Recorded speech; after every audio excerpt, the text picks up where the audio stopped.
when we say Blasian is black, we're saying that Blasian is part of the black experience. The black experience includes Blasian. The black experience includes Blasian. The black experience includes Blasian, which would be black and Asian. And in some cases, it happened when the military sent blacks to different areas in Asia. And you'll have Blasian babies, black and Asian babies. Might be black and Filipino, might be black and Chinese, might be black and Vietnamese, might be black and Indian.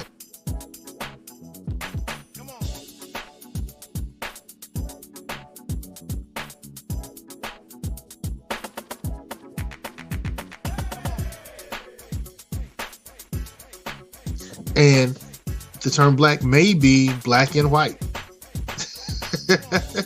So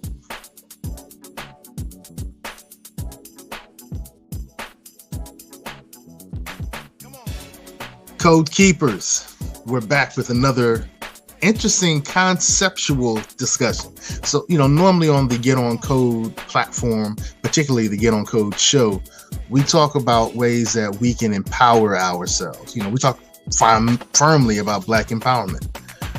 Well, we had an interesting movement when we did the show with Dr. J. Nichols. And in that show, Dr. J. Nichols, some of her family is Filipino. The other part of her family is foundational Black American to a degree. All right. To a degree. So we discussed her experience with Black and Asian. And in her case, Filipino. There's a lot of different types of the Asian culture. So we had Kamala Harris as a part of the thumbnail, and we showed Kamala Harris. We showed Saweetie, the rapper. You know the rapper Saweetie, right? Tap, tap, tap in. What was, Sweetie, the rapper. So, she's Blasian as well. I think her family is also Asian and Black, her pedigree. And I mentioned Foxy Brown, and I found out later that Foxy Brown may be she might be a Trinidadian. I thought her mother was Filipino, so I may have been, one of the code keepers corrected me on that. So, long short of it, today we're going to kind of go through some of the feedback that we've gotten on that particular show, Blasian is Black. So, let's check out what people said. All right, so let me start off by playing a little bit of the episode. I'm start off with playing a little bit of the episode. Somebody asked me the other day, "Hey, do you think Kamala Harris is Black?" And I said, "Blasian is Black." And that kind of shut down the conversation. Yeah. Now, I know from a historical position, Southeast Asia has an African presence, an ancient African presence. And there are other places, throughout Asia. China has a very ancient African presence. Japan has an ancient, very ancient African presence. The Philippines have an ancient, very ancient African presence. Although, in the Philippines, we also have the more contemporary Black presence that happened through the military when some of the Black soldiers started going to the Philippines and having children with the Philippine women there, and that kind of leads to. So, Blasian is Black. Talk a little bit about that, because you have a really intriguing experience that Foxy Brown had, that other people have had, and now it's becoming a central conversation in the ethers. Yeah, so I had that conversation, and I talked about how there's this term Blasian. And so on the thumbnail for this show, I had Kamala Harris. And so interestingly enough, not everyone, but a lot of the comments were based upon Kamala Harris rather than Dr. J. Nichols, who is the person that we were interviewing. And Dr. J. Nichols has a really great book out called Black Women on Board. And she talks about Claudia Hampton and some of the things that Claudia Hampton had to do to address some of the racism that was in the school system. And that was the crux of the whole argument, that, that Donna J. Nichols had an experience being both Black and Asian. But we had a lot of comments. Okay, so let's go right to the comments. The comments are pretty interesting. Let's go right to the comments, okay? So let's say Jamaican American is not African American. Okay, so that's the first comment. Jamaican American is not African American. And there were 4 replies. One person said, but it's Black. Black is a worldwide term and she's American. Y'all splitting hairs for no reason. All right. Another, people who have been in this country for 400 years are called African American. The newer immigrants are Jamaican American, Nigerian American, Congolese American, et cetera, et cetera, et cetera. We have to have a way to differentiate the two.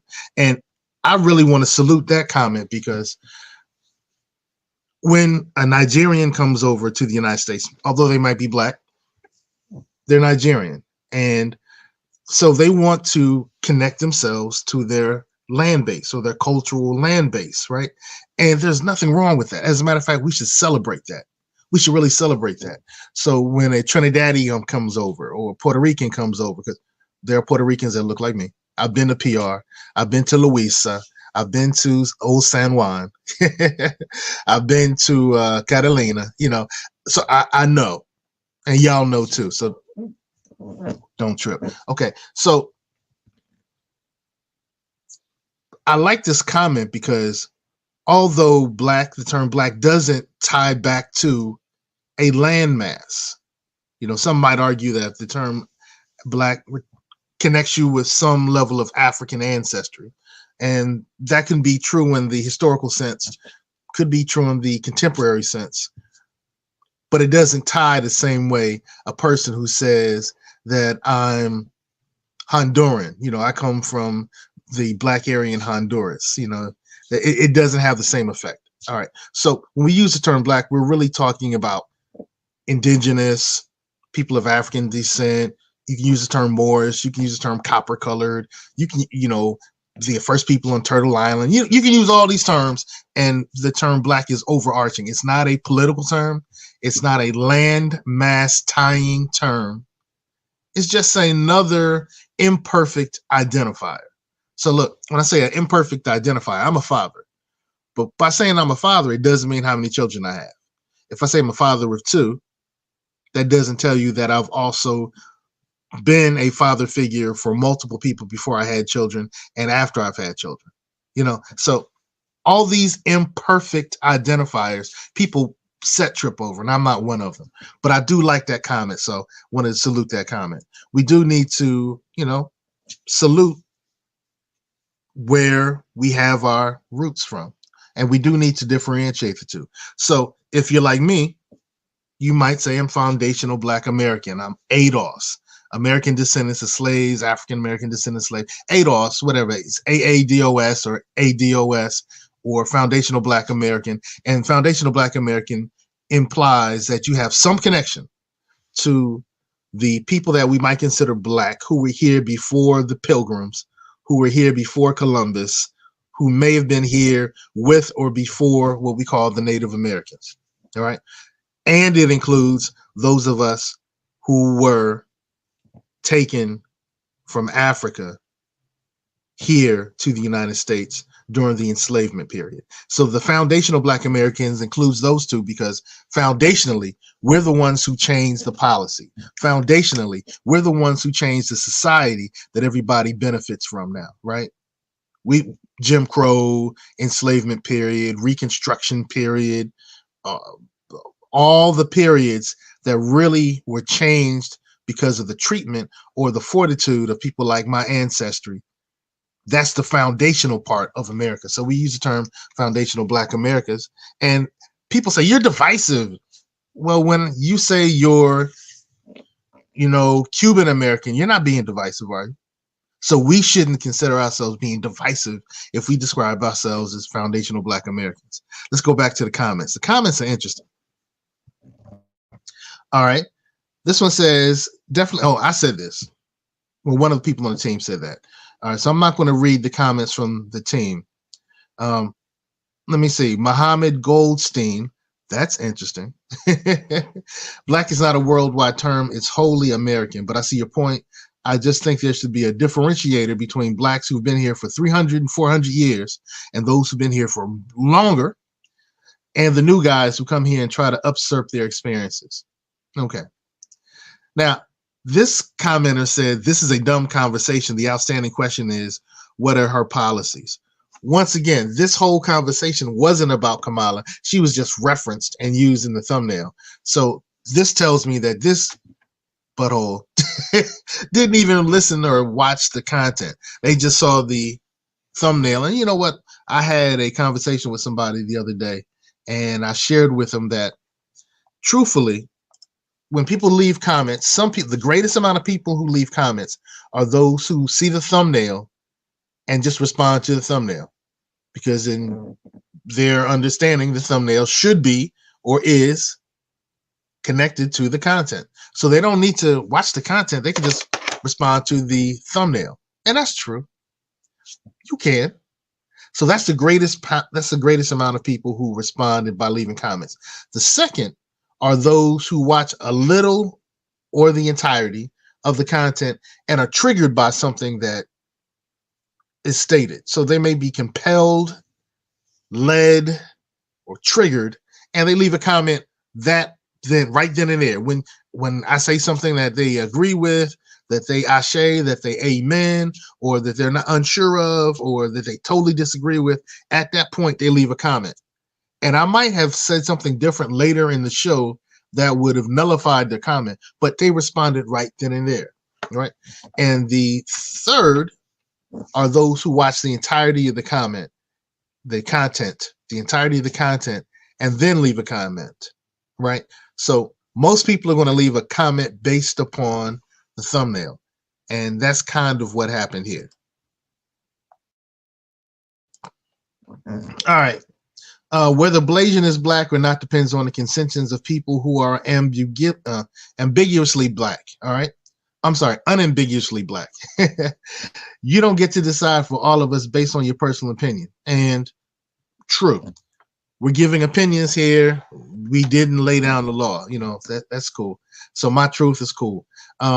Lady Hotfire, black culture, black experience. Wish she had described that we're not a monolith. I like this comment. One other thing I want to say, though, is that the statement that you hear a lot of us use, we're not a monolith. That sounds like a great descriptor, but upon further inspection, you'll see that that's really power usurping.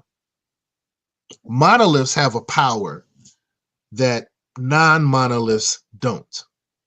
If I'm driving the car, right, and I got, the wife, the kids in the back, and I was like, hey, you want to go to McDonald's?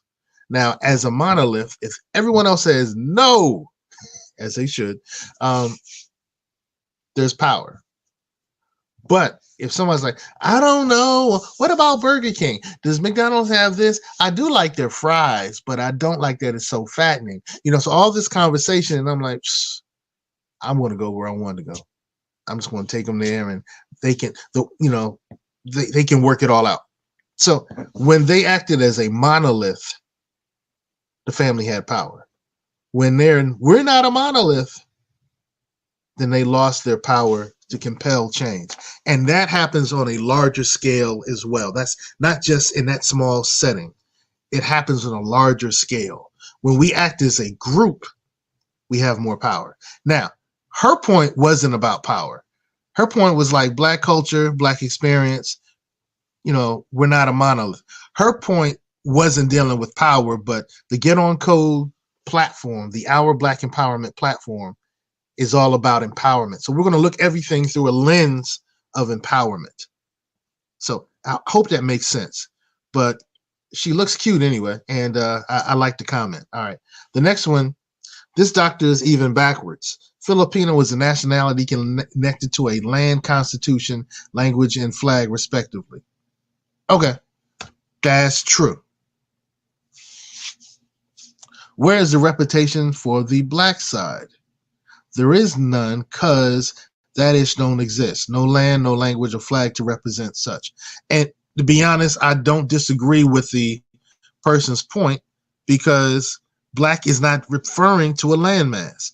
And so you have goofies who will say things like, look, let me show you the truth. If I say something, I want you to tell me where the country's from, where they represent, who their people are. So Chinese, China, Japanese, Japan, German, Germany, French, France, black. And those goofies think they made something or said something that was profound. That's dumb. Because if I said European, well, what's a European language? There's a lot of differing. There's you got European languages would be most of the Latin languages. So you're looking at French, you're looking at German, you're looking at English, you're looking at Spanish, you're looking at Portuguese, you're looking at Italian. So you see how this argument really kind of falls apart, right? India. Well, if we use the term Indian, there's a lot of different people under that. And there's not an Indian language. They might speak this, they might speak that, depending upon their country, depending upon their region, depending upon their city. That argument falls apart. It's a dumb argument. A lot of my MST brothers, and I love More Science Temple. I love the Prophet Noble Drew Ali. I'm a student of the writings of the Prophet Noble Drew Ali, particularly when the Prophet says, our plight will change when we change ourselves. Our plight will change when we change ourselves. Salute to the memory, the words, the legacy, and the movement of Prophet Noble Drew Ali. But I run into new converts into the MST, or people who were influenced by them, who come up to me with a lot of stupidity. And it is what it is. I love the brothers. I love the movement. I hate dumb arguments. And people think that when I say I hate dumb arguments and I'm putting them down, some of them are regurgitating what they've heard, what they've learned. I've been around some real strong, solid, More Science Temple brothers. Frederick L., who used to be on the Our Black Empowerment platform, solid brother, put in work on the community, does the stuff, and knows the teachings, right? Kenneth L., who's been on the platform a couple of times, solid brother, knows the teachings, does the work, love, support the brother. He's done some things I don't agree with, and we part ways on certain issues, but we also stand firm on informing and empowering our people. Let us proceed. All right. This is interesting. Okay, I will say that I did not watch the whole video, and the reason that they made that comment was, this is going back to the Filipinos, a nationality connected to a land and constitution, language, and the flag. I said, when you see the full interview, you'll see that she makes the same point that your comment makes.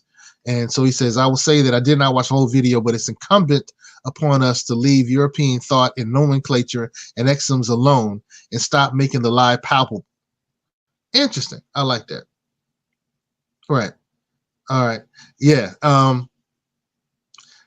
This person says his wife is native Filipina and there's no black representation. Well, for that, brother, you got to go to the parts of the island where the Aeta, the Aeta people live.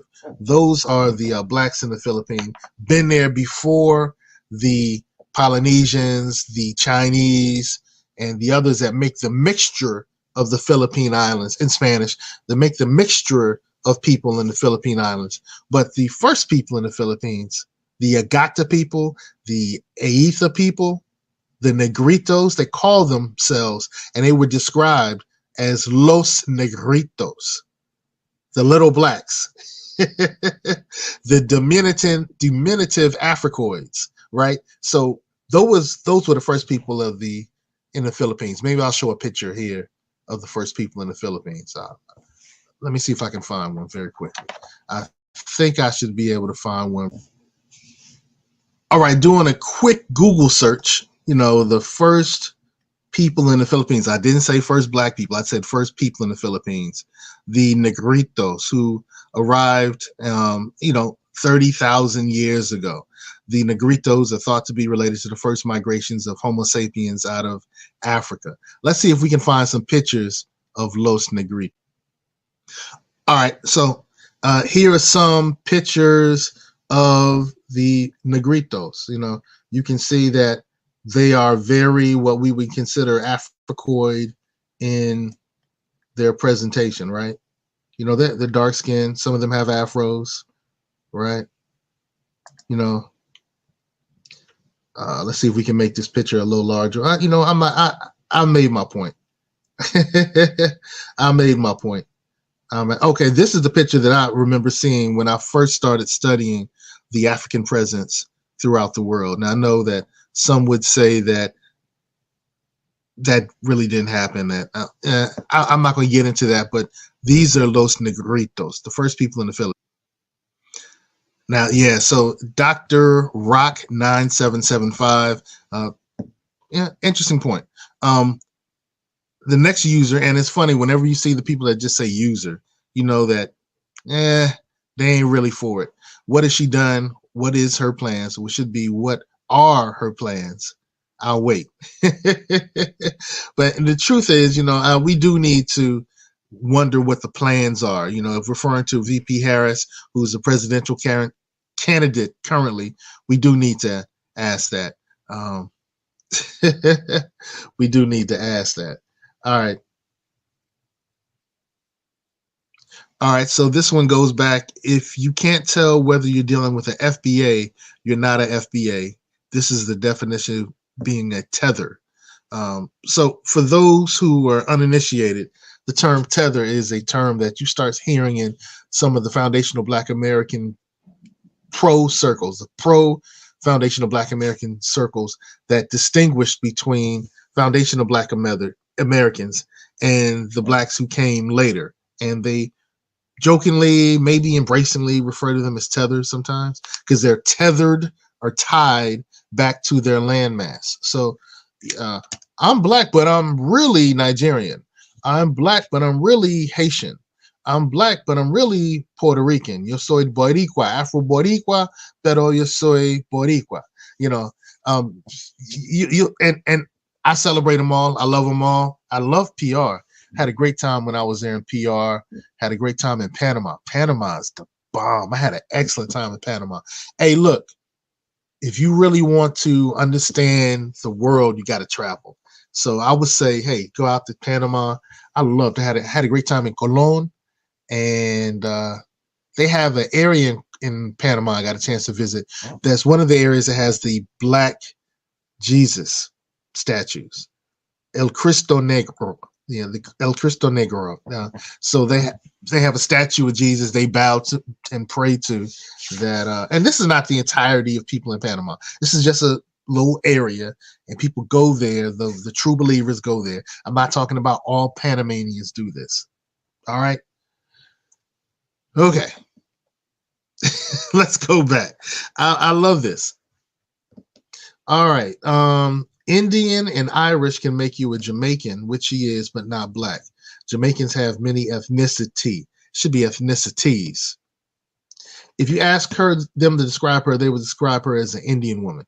Well, okay. That's cool. That's cool. In Jamaica, it was a little different. It had that kind of a one-drop rule too, where if you had a little bit of Black in you, you were Black, unless you had Indian in you, and then you were Indian. If you were Indian, it's different. It's different in Jamaica. Jamaica is different. So that's an interesting point.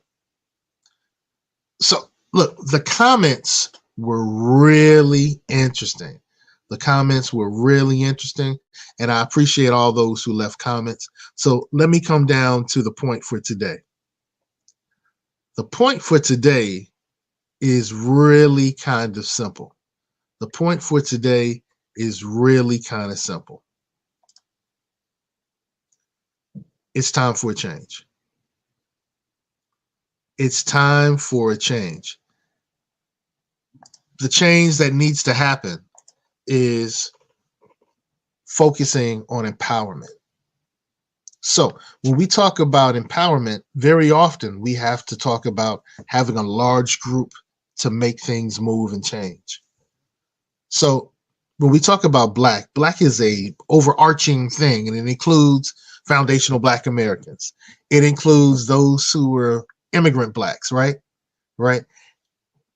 It also includes those who might be multi or biracial or triracial, however they want to look at themselves. That's part of the Black experience as well. Because in America and in a lot of parts of the world, if you were Black and something else, they still treated you as if you were Black, and we still hugged you and loved you and rocked with you. We might get on your case a little bit. You light bright, damn near white. We might have done that. Or, you blue Black. You blue Black. We may have done that. Of course, we joke on each other. But that Black experience included, and I tell you, I'm kind of nervous here because there's this piece right here. I cut myself, and that's where it's kind of healed, and it looks like a big booger. It's embarrassing. The Black experience includes Blasian, which would be Black and Asian. And in some cases, it happened when the military sent Blacks to different areas in Asia. And you'll have Blasian babies, Black and Asian babies. Might be Black and Filipino, might be Black and Chinese, might be Black and Vietnamese, might be Black and Indian. And the term Black may be Black and white. So when we say Blasian is Black, we're saying that Blasian is part of the Black experience.